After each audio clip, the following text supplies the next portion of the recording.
Hi friends, എല്ലാവർക്കും കാറ്റത്തേക്കളി കൂടെ റിവ്യൂയിലേക്ക് സ്വാഗതം. നീതുവിന്റെ അച്ഛൻ പറയുന്നു, എടാ കുടുംബത്തിൽ പിറക്കാത്തവനെ നിനക്കൊക്കെ പഞ്ചാര അടിക്കാനേ എന്റെ മോളെ കിട്ടിയുള്ളൂ. ഹരീഷ് പറയുന്നു, ദേ എന്നെ പറയുമ്പോൾ എന്നെ മാത്രം പറയുക, വെറുതെ കുടുംബത്തെ തൊട്ട് കളിക്കരുത്. ഞാൻ നിങ്ങളുടെ മകളുടെ പിന്നാലെ വന്നിട്ടില്ല, അവളാ ഇങ്ങോട്ട് കയറി വന്നത്. നിങ്ങളായിട്ട് നിങ്ങളുടെ മകളെ വീട്ടിലിരുത്തിയാൽ എനിക്ക് സന്തോഷം. പിന്നെ വെറുതെ കയറി വരട്ടാൻ വന്നാൽ ദേ പ്രായമൊന്നും ഞാൻ നോക്കില്ല, പറഞ്ഞില്ലാന്ന് വേണ്ട. ഇത് കേട്ട് ദേഷ്യത്തോടു കൂടി നീതുവിന്റെ കയ്യിൽ കയറി പിടിച്ച അച്ഛൻ പറയുന്നു, വാടി ഇങ്ങോട്ട്, കുടുംബത്തിന് ചീത്തപ്പേരുണ്ടാക്കാൻ കയറി ഇങ്ങോട്ട്. അങ്ങനെ നീതുവിനെ പിടിച്ചു വലിച്ച് ഓട്ടോയിൽ കയറ്റി അവിടെ നിന്ന് കൊണ്ടുപോവുകയാണ്. നീതു വിഷമത്തോടുകൂടി ഹരീഷിനെ നോക്കുന്നുണ്ട്. ഹരീഷ് നീതുവിനെ തന്നെ നോക്കി നിൽക്കുന്നു. കരഞ്ഞുകൊണ്ട് ഹരീഷിനെ തിരിഞ്ഞു നോക്കുകയാണ് നീതു. ഡിറ്റോ പറയുന്നു, ആശാനെ ഇവിടെ വന്നതിന്റെ പേരില് ഇന്നതിന് തല്ല് കിട്ടും ഉറപ്പാ. ആശാൻ അവളോട് രണ്ടു വാക്ക് സംസാരിച്ചു വിടാമായിരുന്നു. ഹരീഷ് ചോദിക്കുന്നു, എന്തിന്? ഡിറ്റോ പറയുന്നു, അല്ല ആശാനോടുള്ള ദിവ്യ പ്രണയത്തിന്റെ പേരിലാണല്ലോ ഇന്ന് ആ കുട്ടി തല്ല് വാങ്ങി കൂട്ടുന്നത്. രണ്ടു വാക്ക് തന്റെ കാമുകൻ തന്നോട് സംസാരിച്ചല്ലോ എന്ന് ആലോചിച്ച് ആ കുട്ടിക്ക് സമാധാനിക്കാലോ. ഇത് കേട്ട് ദേഷ്യത്തോടു കൂടി, എടാ നിന്നെ ഞാൻ പറഞ്ഞ് ചുറ്റും നോക്കുകയാണ് ഹരീഷ്. അയ്യോ എറിയല്ലേ എന്ന് പറഞ്ഞ് ഡിറ്റോ അവിടെ നിന്ന് ഓടിപ്പോകുമ്പോൾ നിക്കിടാന്ന് പറഞ്ഞ് പിന്നാലെ ഓടിപ്പോകുകയാണ് ഹരീഷ്. പിന്നീട് കാണിക്കുന്നത് രാത്രി ഭക്ഷണം കഴിക്കുന്ന സുധീഷ് ചോദിക്കുന്നു, ഒരു കാര്യം ചോദിച്ചില്ല, ഇയാള് കഴിച്ചായിരുന്നു? നിധി കരയുകയാണ്. സുധീഷ് ചോദിക്കുന്നു, അയ്യോ കരയുവാണോ? എടോ ഇപ്പൊ കരയാൻ എന്താ കാരണം? നിധി പറയുന്നു, ഞാൻ ഈ വീട്ടിൽ ഇനി എത്ര നാൾ ഉണ്ടാകും? ഏറിയാൽ 2 ദിവസം. അത് കഴിഞ്ഞാൽ എന്റെ കല്യാണം നടത്തി പറഞ്ഞയക്കില്ലേ? ഞാൻ എന്തൊക്കെ ആശിച്ചിരുന്നു എന്നറിയുമോ? എന്റെ ഇഷ്ടത്തിനനുസരിച്ച് ഒരു കാര്യവും ഈ വീട്ടിൽ നടന്നിട്ടില്ല. +2 സ്കൂൾ ഫസ്റ്റ് ആയിരുന്നു ഞാൻ. ചെന്നൈയിലോ ബാംഗ്ലൂരിലോ പോയി പഠിക്കണമെന്ന് എനിക്ക് വലിയ ആഗ്രഹം ഉണ്ടായിരുന്നു. അപ്പൊ അച്ഛനും അമ്മയ്ക്കും ചേട്ടനും ഒന്നും എന്നെ പിരിഞ്ഞിരിക്കാൻ പറ്റില്ലെന്ന് പറഞ്ഞ ഇവിടെ ചേർത്തത്. യൂണിവേഴ്സിറ്റി ഗോൾഡ് മെഡൽ കിട്ടിയപ്പോൾ ഹയർ സ്റ്റഡീസ് ഞാൻ ഉറപ്പാക്കിയതാ. അപ്പൊ അവർക്ക് എന്റെ കല്യാണം നടത്താൻ അതെടുക്കാം. ചെറുക്കൻ എനിക്ക് ഇഷ്ടമായില്ലെന്ന് ഞാൻ പറഞ്ഞതാ. അവർക്ക് എല്ലാവർക്കും ഇഷ്ടമായി എന്നായിരുന്നു മറുപടി. എന്നെ പിരിഞ്ഞിരിക്കാൻ പറ്റാത്തത് കൊണ്ട് മാത്രം ഇവിടുത്തെ കോളേജിൽ ചേർത്തവർക്ക് ഇപ്പൊ എന്നെ അന്യ ഒരാളുടെ കൂടെ ഏതോ ഒരു നാട്ടിലേക്ക് അയക്കാൻ മടിയില്ല. സൂര്യയോട് ഞാൻ ഒരുപാട് തവണ സംസാരിച്ചു നോക്കിയതാ, പക്ഷെ ഞാനും അയാളും തമ്മില് സെറ്റ് ആകുന്നതേ ഇല്ല. ഒരു കോഫി ഷോപ്പില് 5 മിനിറ്റ് പോലും അയാളോടൊപ്പം എനിക്ക് സ്പെൻഡ് ചെയ്യാനാകുന്നില്ല. ഞാൻ എങ്ങനെയാണ് അയാളെ കല്യാണം കഴിച്ച് ജീവിക്കാൻ പോകുന്നതെന്ന് എനിക്ക് പോലും അറിയില്ല. അങ്ങനെ നിധി കരയുമ്പോൾ സുധീഷ് പറയുന്നു, ഏയ് താൻ കരയാതിരിക്ക്, എന്തേലും വഴി ഉണ്ടാക്കാമെന്നേ. നിധി ചോദിക്കുന്നു, എന്ത് വഴി? ഇനി ഒരു വഴിയില്ല, എല്ലാ വഴി അടഞ്ഞു. അപ്പോൾ സുധീഷ് പറയുകയാണ്, ഏയ് അങ്ങനെയല്ല, ദേ ആരെന്ത് വേണമെങ്കിലും ആവശ്യപ്പെട്ടോട്ടെ, പക്ഷെ കുട്ടിക്ക് ഇഷ്ടമല്ലാത്ത വിവാഹത്തിന് തയ്യാറാകരുത്. എടോ ഇക്കാര്യത്തിൽ അച്ഛനും അമ്മയും പറയുന്നതൊന്നും കേൾക്കാൻ നിൽക്കരുതെന്നേ. കുട്ടിയുടെ ജീവിതമാ, അതിൽ തീരുമാനം എടുക്കേണ്ടത് ഇയാള് മാത്രമാ. ഇപ്പൊ ഇയാൾക്ക് 22 വയസ്സല്ലേ ആയിട്ടുള്ളൂ. ഇനിയുള്ള 10-60 കൊല്ലം ആ സൂര്യയോടൊപ്പം എങ്ങനെ ജീവിക്കുമെന്ന അയാളുടെ സംസാരം കാറിലിരുന്ന് എനിക്ക് തന്നെ സഹിക്കാൻ പറ്റുന്നില്ല. എന്നിട്ട് ജീവിതം മുഴുവൻ താൻ അത് എങ്ങനെ സഹിക്കുമെന്നാ പറയുന്നത്? കുട്ടി അവനെ ഒഴികെ ലോകത്ത് വേറെ ആരെ വേണമെങ്കിലും കെട്ടിക്കോ, ഇയാളുടെ ജീവിതം ഓക്കെ ആയിരിക്കും. അച്ഛൻ വിഷമിക്കും, അമ്മ വിഷമിക്കും എന്നൊക്കെ വെറുതെ ആലോചിക്കാൻ നിൽക്കണ്ട. അവരാരുമല്ല ജീവിക്കാൻ പോകുന്നത്, അത് താൻ ഓർത്താ മതി. എടോ കുറച്ചെങ്കിലും അവനവന് വേണ്ടി ഒന്ന് ആലോചിക്ക്. നിധി ചോദിക്കുന്നു, എനിക്ക് വേറെ എന്ത് ഓപ്ഷൻ ആണുള്ളത്? ഈ കല്യാണം എനിക്ക് വേണ്ട, പക്ഷെ അതിൽ നിന്ന് രക്ഷപ്പെടാൻ എന്റെ മുന്നിൽ ഒരു മാർഗവുമില്ല. സുധീഷ് പറയുന്നു, വേണോന്ന് വിചാരിച്ചാൽ വഴി താനേ ഉണ്ടാകും. നിധി ചോദിക്കുന്നു, എന്ത് വഴി?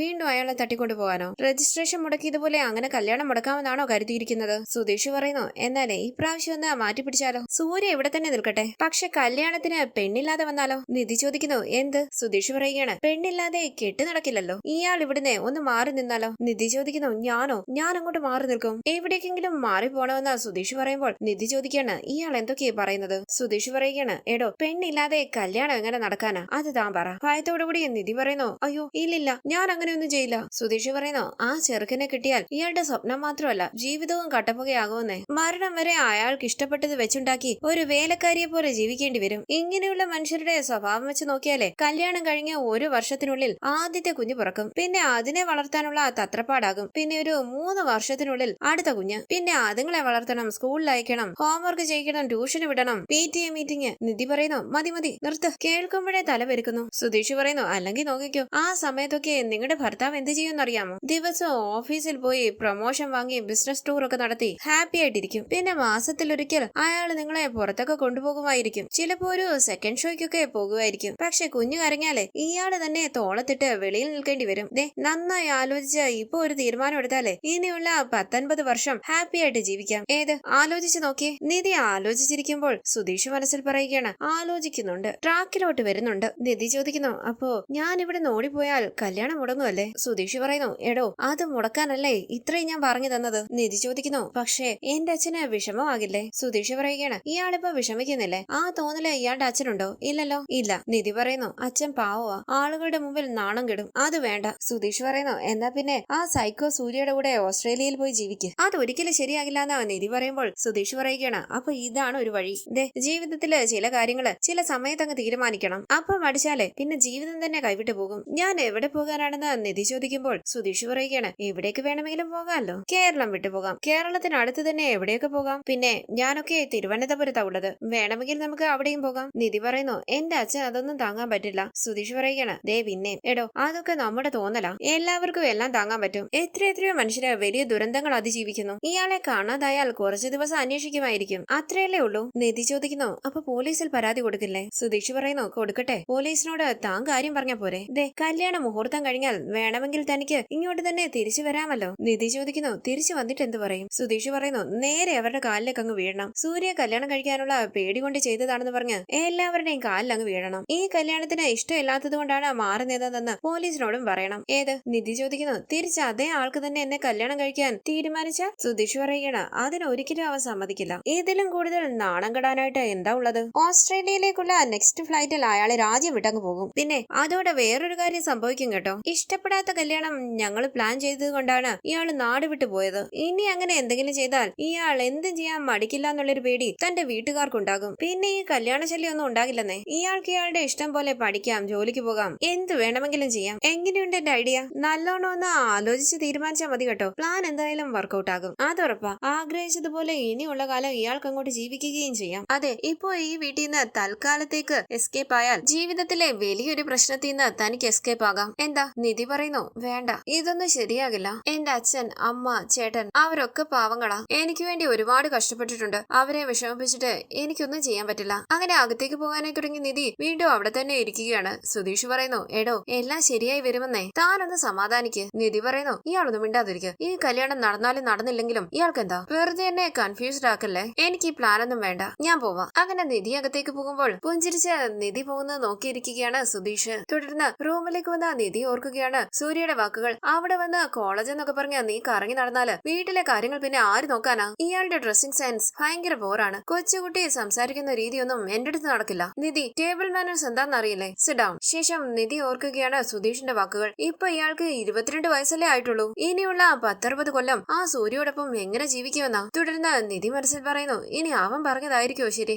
അല്ല നിധി, നീ വെറുതെ ഓരോന്ന് ആലോചിക്കല്ലേ. നീ ഇപ്പൊ ചിന്തിക്കുന്നത് തന്നെ തെറ്റാ. ഈ സമയം നിധിയുടെ ഫോണിലേക്ക് വിളിക്കുകയാണ് സൂര്യ. കോള് കണ്ട് ദേഷ്യത്തോടു കൂടി നിധി പറയുന്നു, ദേ വിളിക്കുന്നു. അങ്ങനെ ഫോൺ എടുത്ത് വലിച്ചെറിയാനായി തുടങ്ങിയിട്ട് ബെഡിലേക്ക് ഇടുകയാണ് ഫോൺ. സൂര്യ വീണ്ടും നിധിയുടെ ഫോണിലേക്ക് വിളിക്കുകയാണ്. നിധി കോള് കട്ട് ചെയ്യുകയാണ്. ദേഷ്യത്തോടു കൂടി സൂര്യ പറയുന്നു, അത് ശരി, ഫോൺ എടുക്കുന്നില്ലെന്നാണോ? തുടർന്ന് ഫോണുമായി നിധിയുടെ റൂമിലേക്ക് വന്ന സാന്ദ്ര പറയുന്നു, നിധി, ദേ സൂര്യ ലൈനിലുണ്ട്, നിന്നെ കുറെ വിളിച്ചു എന്ന് പറഞ്ഞു. എനിക്ക് സംസാരിക്കണ്ടെന്ന് നിധി പതിയെ പറയുമ്പോൾ സാന്ദ്ര പറയുന്നു, സംസാരിക്ക്. ദാ ഫോൺ വാങ്ങി നിധി ഹലോ എന്ന് പറയുമ്പോൾ സൂര്യ പറയുകയാണ്, ഞാൻ എത്ര തവണ വിളിച്ചു, നീ എന്താ ഫോൺ എടുക്കാത്തത്? മനുഷ്യന്റെ ക്ഷമയ്ക്ക് ഒരു അതിരുണ്ട്. നീ എന്താ അവിടെ ചെയ്തോണ്ടിരിക്കുന്നത്? നിധി പറയുന്നു, ഞാൻ ഉറങ്ങുമായിരുന്നു. സൂര്യ ചോദിക്കുന്നു, ഉറങ്ങുകയോ? നുണ പറയരുത്. ചേച്ചി നിന്നെ അവിടെ വിളിക്കുന്നത് കേട്ടില്ലല്ലോ. അവര് നേരെ നിന്റെ കയ്യിൽ ഫോൺ തരികയല്ലേ ചെയ്തത്. അപ്പൊ നീ ഉണർന്നിരിക്കുകയായിരുന്നില്ലേ? പിന്നെ എന്തിനാ നുണ പറയുന്നത്? ഞാൻ കോള് കണ്ടില്ലാന്ന് നിധി പറയുമ്പോൾ സൂര്യ ചോദിക്കുന്നു, ഇത്രയും തവണ റിങ് ചെയ്തിട്ടും നീ കണ്ടില്ലെന്നോ? ദേഷ്യത്തോടു കൂടി നിധി പറയുന്നു, ഞാൻ കണ്ടില്ലാന്ന് പറഞ്ഞില്ലേ? അപ്പോൾ സൂര്യ പറയുകയാണ്, ആദ്യം ഉറങ്ങിയെന്ന് നുണ പറഞ്ഞു, ഇപ്പൊ കണ്ടില്ലെന്ന് വേറൊരു നുണ.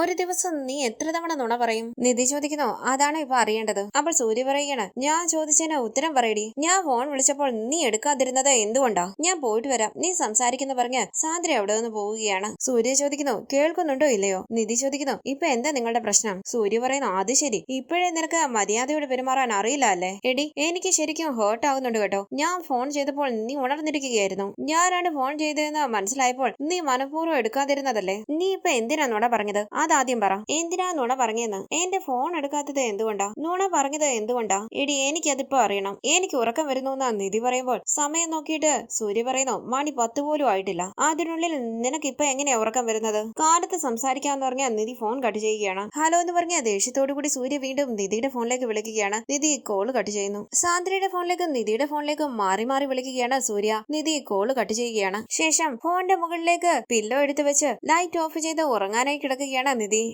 എടുക്കെന്ന് പറഞ്ഞ് ഭ്രാന്ത് പിടിച്ചതുപോലെ സൂര്യ വീണ്ടും നിധിയുടെ ഫോണിലേക്ക് വിളിക്കുകയാണ്. നിധി കോള് കട്ട് ചെയ്യുമ്പോൾ സാന്ദ്രയുടെ ഫോണിലേക്ക് വിളിക്കുന്നു. നിധി ദേഷ്യത്തോടു കൂടി കോള് കട്ട് ചെയ്ത് ഫോൺ മാറ്റി വെക്കുകയാണ്. നിധി നല്ല ഉറക്കത്തിൽ കിടക്കുമ്പോഴും സൂര്യ വീണ്ടും വീണ്ടും 2 ഫോണിലേക്കും മാറി മാറി വിളിക്കുകയാണ്. നിധി ഇത് ശ്രദ്ധിക്കുന്നതേയില്ല.